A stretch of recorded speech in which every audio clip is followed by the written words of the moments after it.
Exposure.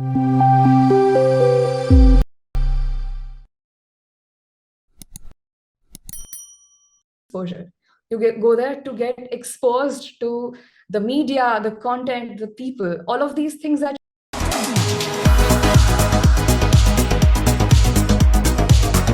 Hi everyone, thanks for tuning into another episode of Design with Tejj. In this episode, we have a very special guest with us. Hi Vidhi, welcome to Design with Tejj. So I am glad to be here. Thank you for having me. So Vidhi, how was your day so far? It's been great. It's a nice Saturday. I watched a bunch of cool movies. So yeah, so far so good. That's wonderful, Vidhi. If you could share a brief about yourself to our viewers out there. Sure. So I am Vidhi. I am a video game designer at one of the biggest game companies in the world. It's called EA, if you've heard of it. And I work on this racing game called Need for Speed. So yeah, that's what I do. So Vidhi, what was your journey into design? How did you start? Very interesting question. So I am a video game designer, but unlike every other video game designer and iPad kid in the world, I did not grow up wanting to be a game designer. In fact, my parents were really strict and they never let me have like a console or anything. So the first time I played a real video game, that the kind of games that I work on today, was in college. So that's where I discovered that, hey, this is something I could possibly do really well. So that's how I don't know, was introduced to it. But like ever since I was in school, I was pretty sure that I'm more inclined towards artistic things. I knew I didn't want to go like the traditional science or commerce route because I don't like math, dude. So yes, it was that. But I did know that I wanted to do something creative. I had a certain knack for logic and problem solving, and design, by definition, is the intersection of creativity and problem solving. So it just made sense. So it made sense, but everyone grows up writing those essays about what they want to be when they grow up. I always wanted to be a writer. I did a lot of poetry and short stories and stuff like that. And I thought that's what I'd be, but I don't think parents are really happy about their kid wanting to do something like that. So it just seemed like, if I could find something that would take the best parts of this and yet be like a great thing in terms of longevity and rate of success, and also the amount of income that I could get to have like a good comfortable life. That's when I've researched a little and kind of moved towards design as a in general area. Now when you say just design, that is very very generic, because everything you see around you in the room that you're sitting right now has been designed by somebody. So it's because that design exists in so many different ways, there are so many smaller niche topics that you could possibly end up finding something that resonates with you very easily. So that's how I chanced upon design. So Vidhi, how to get into this field as a beginner or someone who is in college? Good question. Beginner and college, two different things. So I'll go with college first because that's the route I took. Essentially, after you graduate, if you have specialized in game design, or if your degree is in that, there are a few colleges that would offer you a placement. Mine wasn't one. So I'll talk about that because that would be the case with most. Design is not a field that has a very direct connection between, like, what you learn and what you do. I mean, you obviously learn what you do, but it's not like engineering where you can just bulk send people. It's very niched and nuanced. So essentially, college helps you prepare portfolio and the skill to make that portfolio. And portfolio is nothing but evidence that you can do what the job asks you to do, because in the creative field you cannot fake it if you're making it. Wow, I don't know, that sounded something. Anyway, point being, you will spend your college working on a lot of different projects that will constitute your portfolio when you curate it well. And once you have a portfolio, you can reach out to game studios and stuff like that. Now, the thing with the gaming industry, unlike a lot of other industries, is that everybody wants to be there, but it is a very small finite industry. It is very difficult to get into. It is highly highly competitive, which means that if you don't have an in into the industry, it is very likely that you won't get a job. And I'm not saying this to dishearten people, but it's a very important reality that people need to know, because I did not know that. I just saw a bunch of cool games and I was like, oh yeah, that's cool. I want to do that. If they're making it so well, I'm sure they have jobs for that. So yeah, the amount of people who want to do it is very, very high, which means anybody and everybody would be your competition. A.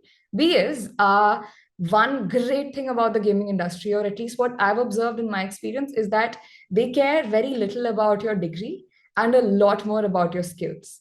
So that means that somebody, so my manager, for example, he has an MA in English literature and he is my manager and also like the lead designer of that game. So anybody can be it. So I think it's great and hopeful, but also scary. So the way to do that is that there are a few loopholes.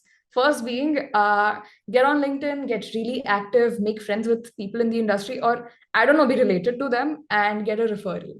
The next is, if you can't get a referral, the next way you could do that is that you could get an internship. Even if you've graduated and it's not like a mandatory thing, a lot of people start out with internships. They're great at gauging if this is what you want to do and stuff like that. Plus, it gives the company a way to vibe check you without going through the very cutthroat application process. The application process for internships is relatively easier. It also contains a lot of technical questions and all, and you're going to do the same things that you're doing on the job, but it's like a training wheels version of it. So that's the second way. And the third is, if you are from a good college and if you have a good degree, you could just take the leap and try it. If your portfolio is strong enough, there is a possibility of you getting into it. But just for context, when I started out, EA India, it has one office and I don't know, like a few hundred employees, out of which only 7 people were designers. And they had only 2 interns. That was a rare opportunity. It's been around 2.5, 3 years for me now, and they opened positions for internships only once after that. So if you are in that rare window, I'd say just go for it. Thank you so much, Vidhi. So, can you describe your creative process when starting a new game or a narrative project? How do you go Mhm. from concept to execution? Right. I'll talk about games specifically, so this remains a little targeted. Essentially, when you say project, it could mean multiple things. If you are a smaller indie studio who's trying to make a brand new game, for you, the concept or what is this game would be the starting point, which means that you start with a elevator pitch. It's called a log line when it comes to games, where you need to have an idea about your game good enough that you can kind of condense it into 100 words or less. And once you have that, you kind of start building up from there. So you create characters, you design what they look like, what they speak like, what are their motivations. You build characters, you build the world. Basically, a story or a game or any kind of a narrative experience is a step-by-step process of a world getting built, rules getting established, and then something going wrong in that world. So for the story to exist, for the character to feel something and do things, first the world needs to be established. You need to understand what is normal and not normal in this world. So that's called world building. In video games, world building also contains what kind of weapons you use, what kind of moves you can do, what are the abilities that characters have, and what are basically the possibilities. So you're creating like a boundary that, hey, within this realm, your character can do anything. So that's what you're basically designing. Now, once you have that, once you have a good idea of what is your world, who are your characters, and what kind of a story it is, the next is, how is this a game? Which means, what is the objective? What is your character doing in this game? Also leading to, how does somebody win? So that's where the gameplay starts adding up. And once you have the whole idea of how a person wins, you kind of break it down into smaller wins, and that's how you get levels. So that's how level design happens. Now, within that, then there's a lot of detailed things that you can do. We can talk about it at length. I mean, if anybody wants to know, but essentially that's how you go about the concept part of it. Now, every single thing that I explained is never done by a single individual. There's a team of people. There's a team of people working on just the concept or the narrative, called narrative designers. Once that's done, there's character designers whose entire job it would be to visualize what they look like and the attributes and stuff like that. We have environment artists who will design or just visualize the environment. So now we have concept, then character, then the environment. After that, we have level designers. We have economy designers who will figure out how currency works in this game, how money works, and also how you can monetize certain experiences. Like EA, for example, is infamous for just monetizing every single thing. Microtransactions is what we're known for. So we do have a lot of interesting economy designers who help us design systems where we can, I don't know, like get players to spend real money on this by making them feel like they'll get something valuable out of this experience. So there's a lot of different specializations, and essentially a team of these experts comes together to slowly build a game. A good AAA game. Now, AAA is a word I keep repeating. AAA is a quality. Essentially, all of the very high, multiple like billion-dollar projects that have like very, very large teams working on a project over a period of 2, 3 years. Those are AAA projects. And smaller ones are called indie games. So indie games are also really, really interesting and doing amazing things at the moment. But the pros and cons thing is here you always have the budget and all, but you might not have the freedom because there would be higher ups. And on this side, indie, you have a smaller budget, but you can essentially do anything. You could literally make a game about sitting and doing nothing, and that could still be okay because nobody is deciding that for you.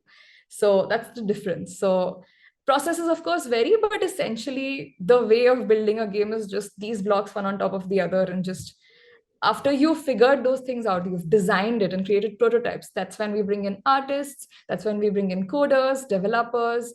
That's when those later parts come in. So these are the people who will build, like they will help us turn our vision into a real product. So that's one process. Thank you, Vidhi. So, how does a game designer's portfolio look like? When they're reviewing portfolios, what stand out the most, and what advice can you give to someone who's preparing their portfolios for game or narrative design industry? Okay, so when it comes to the game industry, of course, proof of concept has to be game or game adjacent. I'd say that depending on which part excites you the most, having things kind of targeted towards that is great. And also being able to showcase other skills is important. Different companies view design as a position in very different ways. Like there are certain companies that will hire a proper level designer, like a different level designer, a separate economy designer, a separate character designer. But there are companies like EA, for example, just hires designers. You're expected to be a generalist first and then develop your niche over a period of time. And essentially, within the team, you can choose to do those certain things. But essentially, at the core, you are going to be dabbling with everything. So I'd say proof of the fact that you can generalize is very important, which means you need to start with concept. What I would recommend is having GDDs, game design documents, which is a document you can find a lot of formats online. And just this is a basic document pitching a video game. What is the game? Who are the characters? How does this work? How do you win? And stuff like that. And if you have any, if you're an artist, if you can illustrate, if you have any kind of a visual skill, showing that visualized also adds on another layer, and people find that impressive. But yeah, that's one thing. Another thing is skills when it comes to softwares. Like if you can make something on Unity or Unreal, your comfort and skill level with these softwares also becomes like a very important deciding factor, because if they see that, then it becomes like, okay, this person can do this and also this. So it kind of helps. It's really unfortunate that the list of expectations is very high when it comes to that, because you can imagine there's 7 to 8 designers and these many big games. It's everybody's essentially all hands on deck for everything. So that, and also another thing is that if you're a designer, what I've experienced is that as a designer for Need for Speed, or before that I was working on Sims, what I realized was that I am essentially a bridge between everything concept and everything execution. So I am the one communicating to A person that A thing needs to be done, and to B person that once A is done, then this is what you do after that.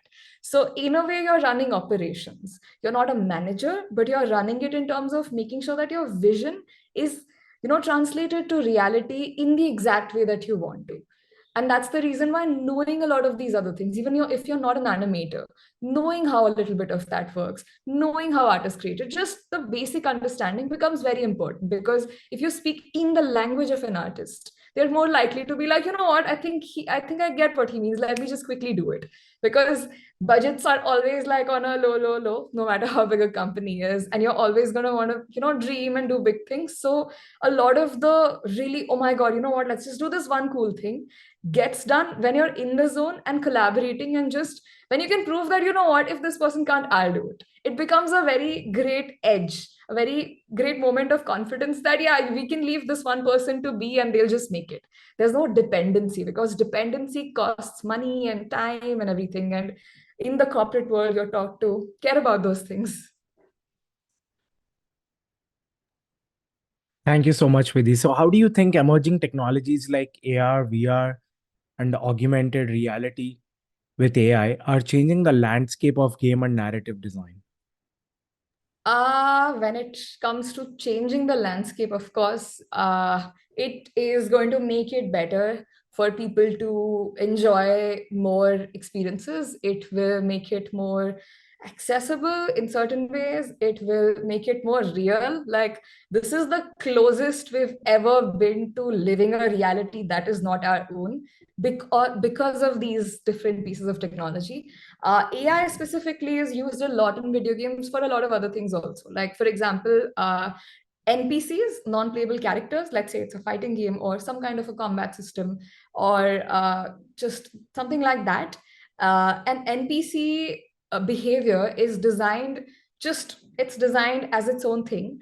We use AI in a way that, it kind of optimizes itself. Imagine you're playing a game where your opponent, who is a non-playable character, it's just the machine, but it has been taught how to pick up your moves and use those against you. It will always be just as strong as you are, and maybe stronger. It will, I don't know, negate your points every time you do a certain thing that you are sure to do. It will observe you and change the game according to that. It is intuitive and it is very, very real time. So it's moving with you. So it's almost like playing against a real person. So we're just trying to make these experiences more authentic. And yeah, that's why I say it's the closest to living a different reality it's ever been, because of things like artificial intelligence. Thank you, Vidhi. So, for those who may not have access to formal education in game design, what alternative learning paths like online courses or boot camps would you recommend?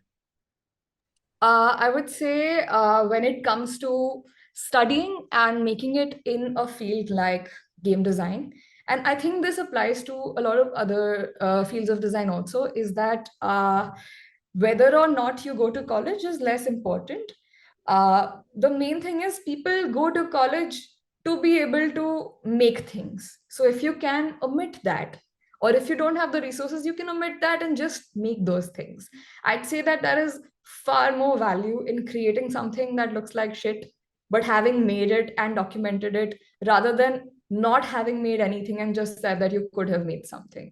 So I'd say, as long as you're creating and documenting, you're going to learn from your experiences. And when it comes to different tools and fundamentals, I'd say that the things that you learn in college are very similar to the things you learn online. It's hardly any different. In fact, I have learned so much more about very targeted pieces of information and skills from the internet than from college. So, like I said earlier, college is more about the overall, coming into contact with this information and interacting with it and processing it and applying it. And that skills you will have to learn internally.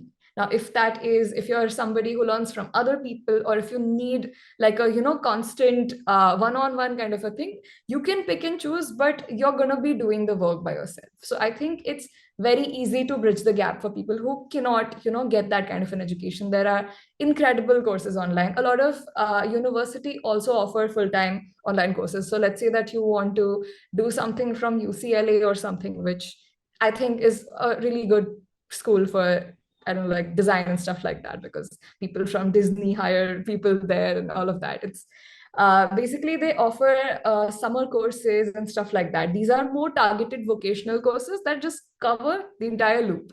Now, I think design education is about figuring out the process. So the step by step process that I told you, If you learn how to do that process, all of the steps of it and what they contain, and just keep repeating that process over and over and over using different themes or different ideas, you're good to go. That's that's your practice, that's your learning, that's your portfolio, that's everything. Create and document is the only thing you need to do, and you are sure to make it. And every time you create, you'll realize that, hey, there is a gap, there is something I wish to do and I don't know how to. You can just Google it. It's life is literally that simple. I mean, it's like, even if you become a game designer, if you're 10 years into it, if you don't know how to do a thing and Google it, nobody's going to question it. So it's free to say that you can go head first shamelessly, just start making. I'd say make a few horrible games, get it out of the way, and then the good games will follow, or the good concepts of, or the good narratives. This is also something that applies to any other narrative related thing. You are writing books, you are making films, you are making comic books, no matter what, start, just just start somewhere. That's all that matters. Thank you, Vidhi, for sharing all these insights. So we'll conclude the show by your favorite game recommendations, book recommendations, or any movie recommendations that you want to share with our viewers. Asking for my favorite games and books is asking me to choose between my babies.